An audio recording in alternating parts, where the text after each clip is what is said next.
Hello there, Gemini. My name's Frankie. I'm a clairvoyant, clairaudient medium, and an empath.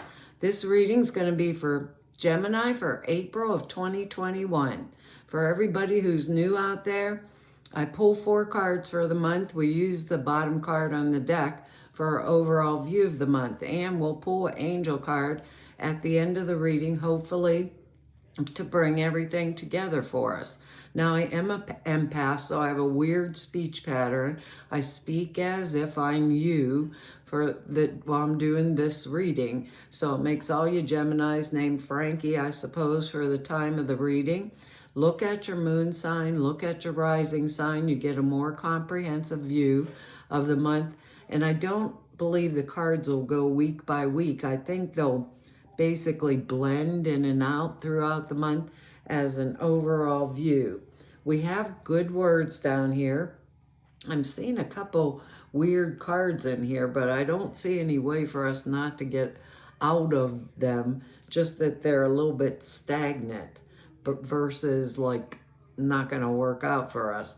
We have the good words are support, light, abundance, courage, and humor. One of those cards is going to take the courage and probably the humor to do it too. Here's our card that's a little laid back. There's 2 of them. This one is the 4 of Cups energy, and cups are emotional energy. And this 4 of Cups, it represents a state of apathy. Like, oh my God, like, and withdrawing from everything. Look at the guy on the card. His head he's been sitting there so long. Ivy grew out of his head because it's so dirty, he never washes it. He has 3 full cups beside him and he's just not moving. There's the hand of God supposedly coming out of the clouds, handing him an empty cup that he can fill with whatever it is that he wants. But here he sits, not even looking in that direction. So it's a state of apathy, but however, it could be necessary rest because the 3 of Cups comes before it, and the 3 of Cups is the party card, celebration card, like party hardy type of card. So this could be like getting away after a big celebration. For some of us, it could be I need to withdraw, time to get away, just drift and dream and think for a while before getting back into the actual nitty-gritty, the daily grind. So a state of withdrawing our emotions from a situation or from a person. So after intense emotional involvement with it, we might need some space in our lives in which to just be ourselves. Basically, like we feel like I need some time to just be me and get out of this type of situation. There's like this feeling of the letdown after the great big buildup. It kind of like postpartum depression. It's that type of energy when you have to face all this daily grind of the ordinary, everyday things, the dealing with nitty gritty of life. What makes my marriage work? Well, how do I take care of my kids? All that kind of energy. So when I see this card, right, I think about if I'm feeling like this getaway time, why not use this daydreamy state of mind, let's put it that way, for filling that cup with whatever it is we want, like a kind of a type of manifestation card. What is it that's going to be supportive of me? It's that type of energy. Maybe I want a different kind of emotional thing in my life. Maybe I want a different type of relationship. What is it that I want that is going to give me more abundance? All those kind of things, but putting in that cup, and instead of or versus using the energy to just sit there and like blah, to use it to bring something forward that's going to add to my life. in some type of a add to me in some kind of a manner is what I'm thinking. Our next energy here is the King of Pentacles. That's excellent energy. This is Capricorn, Taurus, Virgo energy. It's going to be male or female. It might be telling us to step into this kind of energy. It's a mature person. The King and Queen energies are very mature. This energy is not only like wealthy, because pentacles represent wealth and abundance and things like that, but they are also extremely courageous. It's that kind of energy. The nature of a solid citizen, reputable, kind to others. It symbolizes power, right? But power in the worldly world, like power in a positive sense, experienced in handling money.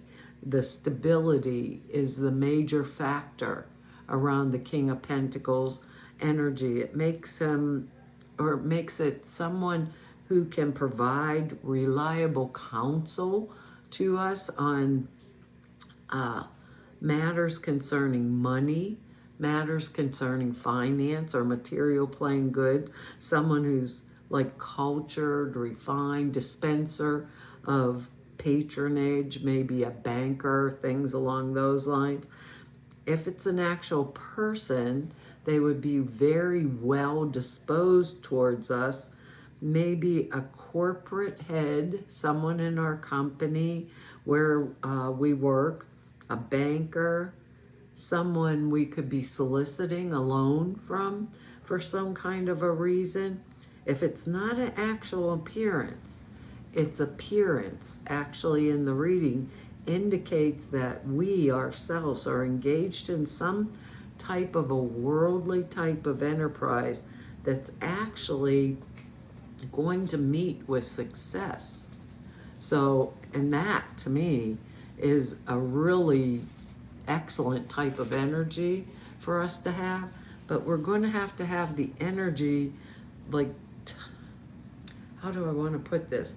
I want to build up that energy by making choices and decisions that I'm not in a state of apathy, but I'm coming out of it and seeing the choices and decisions and speaking them in a way that brings them forward towards me, not hiding from them, not putting on the rose-colored glasses and like bamboozling myself into thinking something's going to be different, but to actually make those choices and decisions. So it takes courage to really look life in the eye. That's what they said to say, to really look life in the eye. Because our next card here is a Two of Swords, and we are swords energy.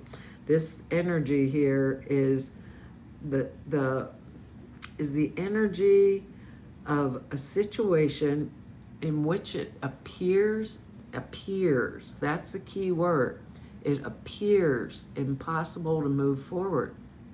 Now, she has a blindfold on. She can't see a situation if she's not even knowing it exists. So the Two of Swords is kind of a card of denial. She doesn't take it off. She doesn't look at it. So it doesn't happen. It didn't exist, right?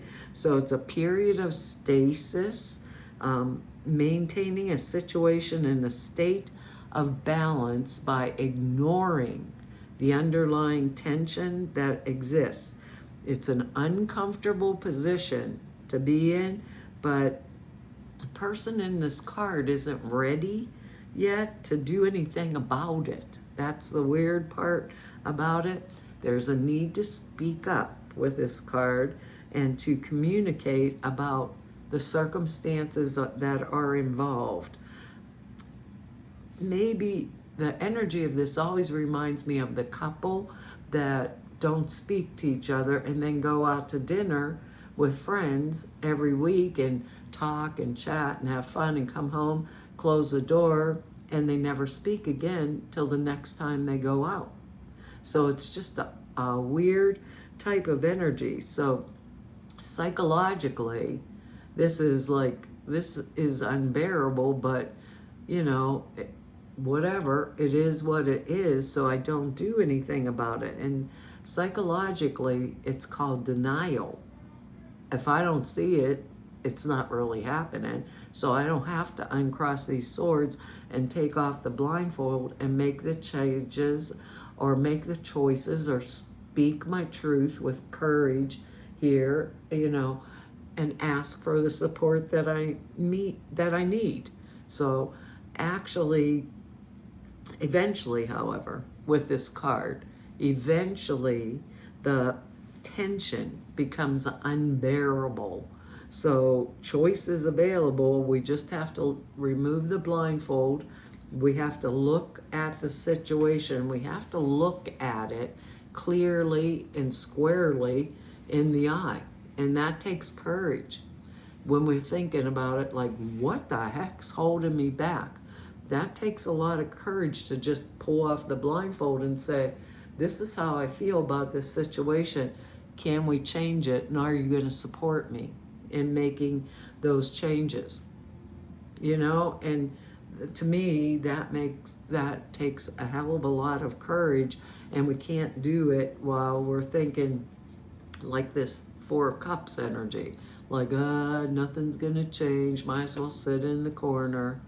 Nothing I can say, nothing I can do, blah, blah, blah, or pretending that it's non-existent, you know? So it's like I think about doing something that actually needs to be done. Because our next card here is the Knight of Rods or the Knight of Wands. Now, male or female, this is fire energy.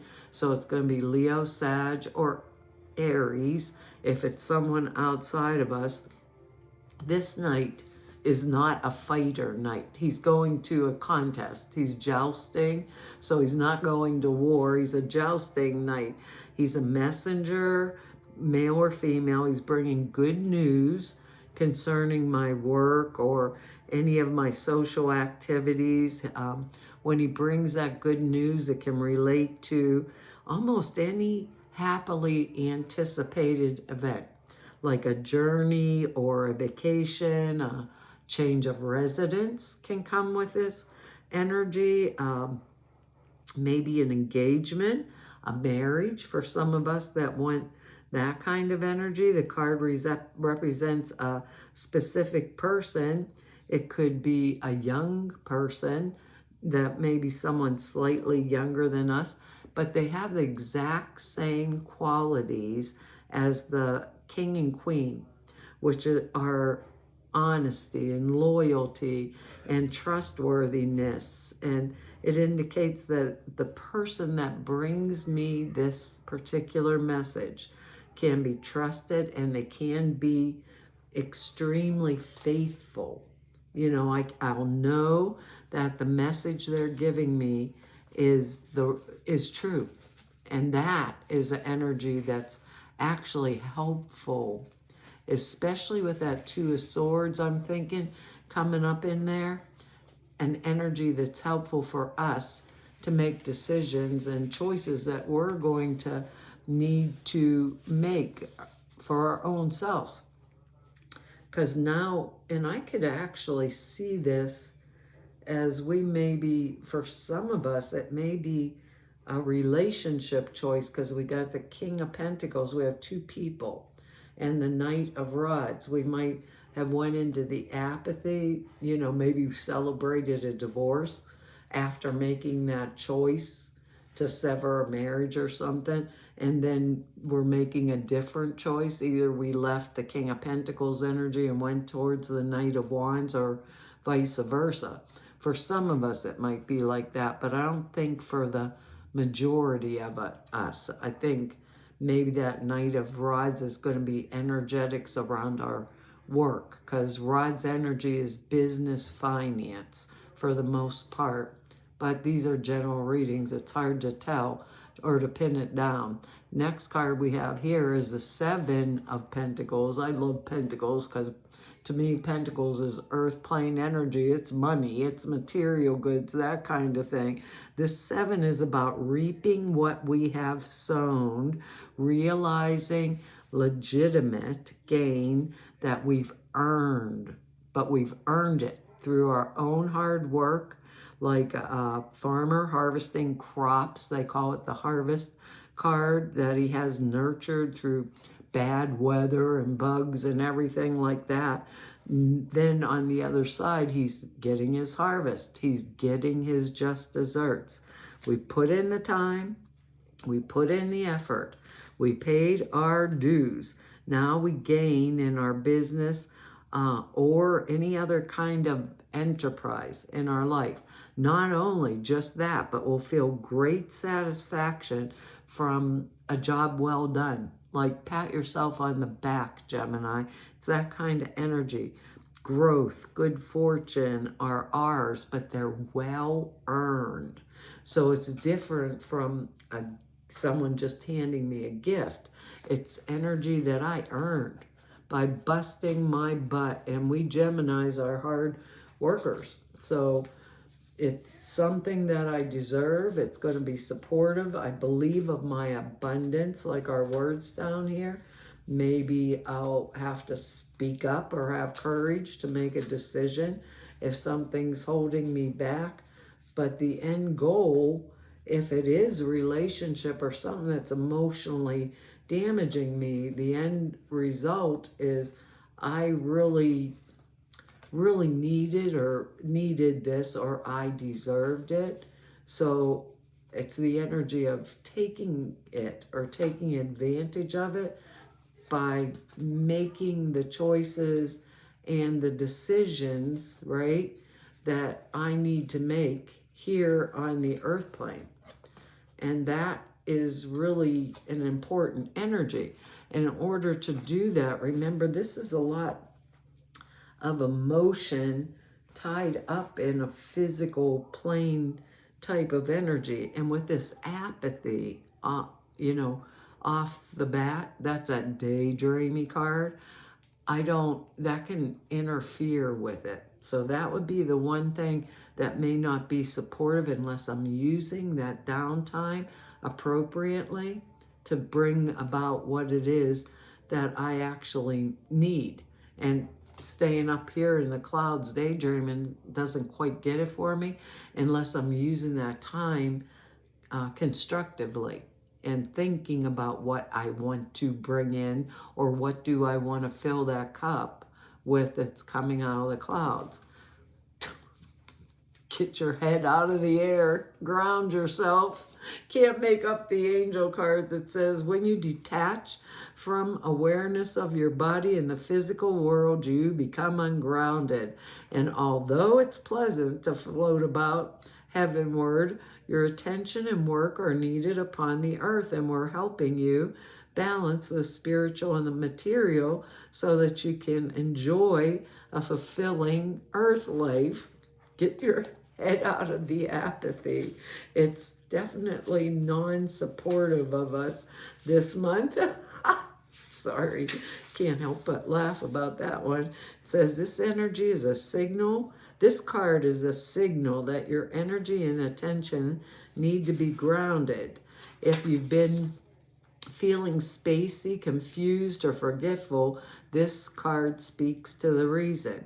Ungroundedness means that your attention is directed up too high, as if you are not in your body. A balance is needed between a focus on spirit and a focus on the earth. You can ground yourself by walking barefoot on grass or soil, eating foods from the ground like potatoes or carrots, by rubbing your bare feet, by touching a tree or a plant, or by visualizing roots coming from the bottom of your feet into the earth. Grounding will help you better concentrate and focus, and will also increase your connection with the angels. Spend time gardening. It's almost that time to do that. Work with flower essences, at least for us here in this state. Adjust your diet. other lifestyle habits so they support your mental and physical awareness. Make sure the words you speak or write are practical, grounded, and understandable. Be down to earth and authentic in your relationships. Send love and light to Mother Earth. That's an interesting reading. I guess the apathy and the angels aren't going to let us stay there very long. Well, Gemini, that's our reading for this month. I want to tell you all thank you for your likes, your shares, your subscribes, and your comments. I read each and every one of them, and I really appreciate them. If anybody wants to know more about me or just go neb about me, or if you need to set an appointment, all the information's down below the screen over at the website. And over at the website are 2 short videos. One explains a prayer class I put out there for you guys, and the other explains the sutras. The prayer class is 2.5 hours long and explains how to format prayers, why you format them the way you do.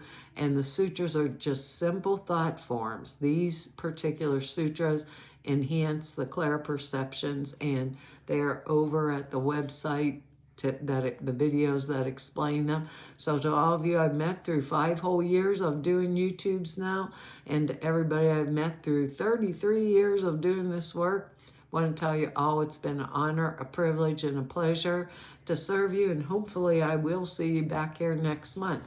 Bye-bye.